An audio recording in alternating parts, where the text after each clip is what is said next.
Assalamualaikum warahmatullahi wabarakatuh. Kembali lagi bersama Miss Ernita dalam pelajaran fisika.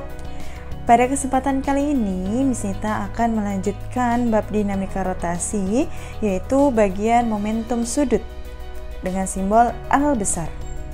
Oke, lanjut ya. Di video sebelumnya terkait dinamika rotasi, Miss Ernita sudah membahas momen gaya dan momen inersia. Di sini Mista mau ngasih tahu nih ke kalian hubungan antara momen gaya dengan momen inersia sehingga menyebabkan adanya momentum sudut. Dari mana asalnya? Dari rumus momen gaya. Momen gaya kita tahu rumusnya R cross F, yaitu panjang lengan kali gaya gitu ya. Gaya dalam hukum 2 Newton kita tahu rumusnya F sama dengan M dikali A gitu ya. M dikali A. Kemudian ini kan percepatan. Ini kita tahu rumusnya adalah alfa dikali R, atau kita kenal percepatan sudut dikali jari-jari gitu ya. Sehingga gaya rumusnya F sama dengan M dikali alfa dikali R. Kita pindahkan nih ke sini.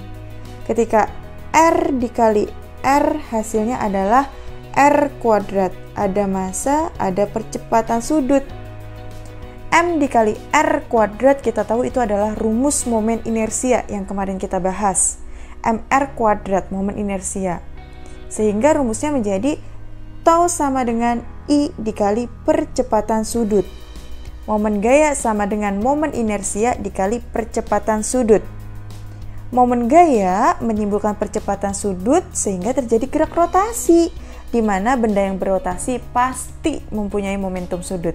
Itu ya asal mulanya ya, jadi saling berkaitan. Oke, secara matematis momentum sudut bisa kalian gunakan rumus yang L sama dengan R cross P atau L sama dengan I kali omega. R di sini adalah posisi dengan satuan meter, P adalah momentum linier dengan satuan kilogram meter per second. Karena di kelas 10 kalian sudah belajar momentum dengan P sama dengan M dikali V ya, momentum linier, dengan V sama dengan omega dikali R, maka kita dapatkan P sama dengan M dikali omega dikali R. Dimasukkan saja ke rumus momentum sudut, L sama dengan R cross P dengan L sama dengan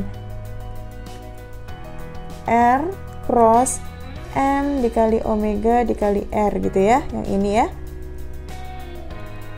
Nah, L sama dengan M R dikali R jadi R kuadrat dikali omega. Kita tahu MR kuadrat di sini adalah momen inersia, ya nggak, rumus momen inersia, sehingga L sama dengan I dikali omega. Sama ya, dengan L adalah momentum sudut dengan satuan kilogram meter kuadrat per second, I adalah momen inersia dengan satuan kilogram meter persegi, dan omega adalah kecepatan sudut dengan satuan radian per second. Jadi kalian harus hati-hati ketika mengerjakan soal, pastikan semua satuannya dalam keadaan satuan internasional dan disesuaikan dengan soal yang tertera, oke? Nah, kalian harus tahu penari balet itu menggunakan konsep momentum sudut yang kita kenal dengan hukum kekekalan momentum sudut. Kenapa seperti itu? Karena ada 2 kejadian. Ketika penari balet itu merentangkan lengannya, maka momen inersianya menjadi lebih besar ketimbang kecepatan sudutnya yang berkurang. Tapi ketika penari balet itu merapatkan lengannya ke tubuhnya, maka momen inersianya menjadi lebih kecil sehingga kecepatan sudutnya akan bertambah.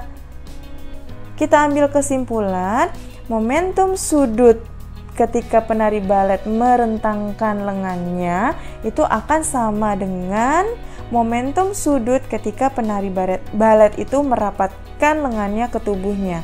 Jadi L1 kondisi ketika lengannya direntangkan, L2 kondisi ketika lengannya dirapatkan.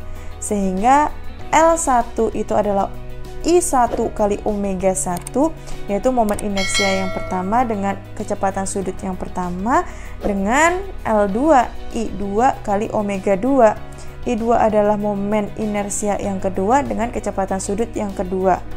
Ingat ya, L1 kondisi direntangkan, L2 kondisi dirapatkan. Oke, ada juga kondisi antara piringan atau cincin gitu ya. Ada kondisi sebelum digabung sama yang sudah digabung. Bedanya di mana? Ketika sebelum digabung, tentu mereka memiliki kecepatan sudutnya masing-masing. Momen inersia yang pertama memiliki kecepatan sudut yang pertama. Untuk momen inersia yang kedua, tentu memiliki kecepatan sudut yang kedua, karena dalam kondisi yang terpisah gitu ya, satu-satu gitu, sendiri-sendiri. Tapi ketika digabungkan, maka otomatis jadi satu sumbu gitu ya. Makanya memiliki kecepatan sudut yang sama, yang kita kenal dengan omega aksen. Sehingga kekekalan momentum sudutnya kita ambil L awal yaitu sebelum digabung sama dengan L akhir yaitu sesudah digabung.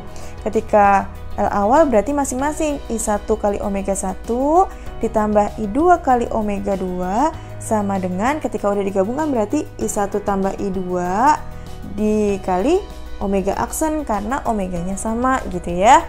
Oke, biar lebih ada bayangan maka kita akan bahas di contoh soal. Contoh yang pertama, sebuah roda pejal. Nah, Miss Tita mau mengingatkan untuk kalian ketika mengerjakan soal harus teliti karena momen inersia untuk berbagai bentuk itu beda-beda. Ada yang batang, ada yang silinder, ada yang bola, itu pun terbagi lagi. Ada yang batangnya di ujung batang, ada yang di tengah, ada yang silinder tipis, ada yang silinder pejal, ada yang bola berongga, ada yang bola pejal. Itu sudah Miss Tita kasih tabelnya di video sebelumnya di bagian momen inersia, jadi saling berkaitan ya. Kalian harus ingat-ingat tuh. Nah, di sini kan roda pejal. Roda itu adalah bagian dari silinder, makanya kita pakai momen inersia silinder pejal. Karena di soal ya, roda pejal berarti dia adalah silinder pejal. Silinder pejal mempunyai momen inersia sebesar setengah mr kuadrat. Sebesar setengah mr kuadrat. Nah, bermasa 50 kilo, berarti M-nya adalah 50 kilo. Kemudian apalagi yang diketahui di sana? Dan berjari-jari 60 cm. Ingat, ini satuannya masih senti, maka harus dirubah menjadi meter. Menjadi 0,6 meter gitu ya. Oke. Kemudian kecepatan sudutnya 3 radian per second, berarti itu adalah omeganya 3 radian per second. Ini adalah masanya, ini adalah jari-jarinya, ini adalah omeganya. Maka besar momentum sudutnya berapa? L-nya berapa? Kita pakai rumus yang L sama dengan I dikali omega. I-nya setengah mr kuadrat dikali omega. Miss, kalau misalkan bentuknya bola pejal gimana Miss? Berarti pakai I-nya 2/5 mr kuadrat. Jadi tergantung ya. Kalian lihat lagi tabel yang Miss Tita berikan di momen inersia video sebelumnya. Oke, berarti di sini ya. Setengah masanya berapa, Nak? 50 kilo. Kemudian R-nya adalah 0,6, jangan lupa dikuadratkan. Kemudian omeganya adalah 3 radian per second. 50 dibagi 2 itu adalah 25. 0,6 dikuadratin itu adalah 0,36. Oke, kemudian 25 dikali 0,36 dikali 3 hasilnya adalah 27 kg meter kuadrat per second. Jadi jawabannya adalah A, gitu ya. Contoh soal yang kedua, seorang penari balet dengan tangan terentang mempunyai momen inersia sebesar 6,4 kg meter persegi. Ini adalah I-nya nih, momen inersianya. Kemudian berotasi dengan kecepatan sudut yaitu omeganya 10 radian per second. Ketika tangannya dirapatkan, momen inersianya menjadi 1,6 kg meter persegi yaitu I2-nya. Maka berapa ya omega yang keduanya? Maka kita gunakan rumus hukum kekekalan momentum sudut, yaitu L1 sama dengan L2. Yaitu momentum sudut ketika lengan direntangkan sama dengan momentum sudut ketika lengannya dirapatkan, yaitu I1 dikali omega 1 sama dengan I2 dikali omega 2 gitu ya. I1 nya kita tahu 6,4 kg meter persegi, atau kita cari omega 2 dengan rumus I1 dikali omega 1 per I2 gitu ya. Tinggal kita masukkan angkanya, omega 2 sama dengan I1 nya adalah 6,4 kg meter persegi gitu ya, dikali omega 1 nya yaitu 10 radian per second gitu ya, dibagi 1,6 kg meter persegi. Satuannya bisa kita coret juga ya. Maka kita dapatkan di sini adalah 4 dikali 10, jadi 40 radian per second. Jadi jawabannya adalah C. Contoh soal yang ketiga, yaitu contoh soal yang terakhir. Sebuah piringan bermasa 2 kilo, berarti itu adalah M-nya. Berbentuk silinder pejal. Nah, kebetulan ini udah diketahui ya, momen inersianya setengah mr kuadrat. Karena silinder pejal itu momen inersianya setengah mr kuadrat. Dengan jari-jari, berarti R-nya adalah 0,2 meter. Mula-mula berputar di atas meja dengan kelajuan sudut, berarti itu adalah omega-nya 5 radian per second. Bila di atas piringan diletakkan cincin, maka berarti itu adalah kondisi yang kedua gitu ya. Berarti M2 nya adalah 0,1 kg gitu ya. Nah, dan jari-jari berarti R yang kedua adalah 0,2 meter. Diketahui di sini momen inersianya adalah mr kuadrat dengan poros putar cincin tepat di atas pusat piringan. Maka piringan dan cincin akan bersama-sama berputar dengan kecepatan sudut berapa? Nah, berarti itu udah bersatu ya, karena udah bersama-sama, maka ditanyanya adalah omega aksen. Kita gunakan hukum kekekalan momentum sudut, yaitu L awal sama dengan L akhir gitu ya. Berarti karena bendanya cuma satu, yaitu piringan, berarti tinggal I1 dikali omega 1 sama dengan, karena bersatu gitu ya, berarti langsung aja I1 ditambah I2 dikali omega aksen gitu ya.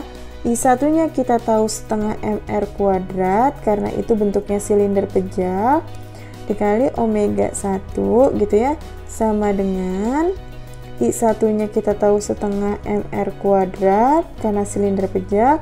Yang kedua itu adalah cincin sebesar mr kuadrat gitu ya, dikali omega aksen. Setengah, M-nya adalah 2, ini M1, berarti ini R1. Ini M1, ini R1 karena I1, kalau I2, M2, di sini R2. Oke, M1-nya di situ adalah 2 kilo, R1-nya diketahui di situ 0,2. Jangan lupa dikuadratkan, omega 1-nya di situ diketahui adalah 5. Sama dengan setengah, M1-nya tadi adalah 2, R1-nya adalah 0,2.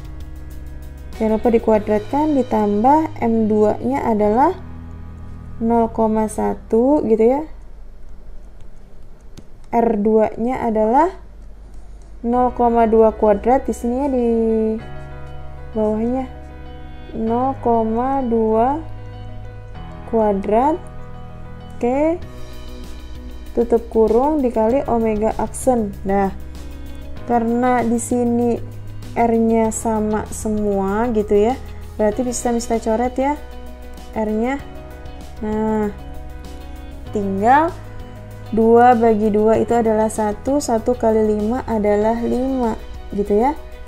Oke, sama dengan setengah kali 2 itu adalah 1, 1 ditambah 0,1 berarti 1,1.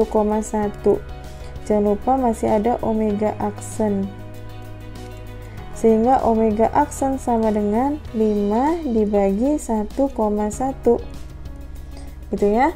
Hasilnya adalah 4,54 radian per second.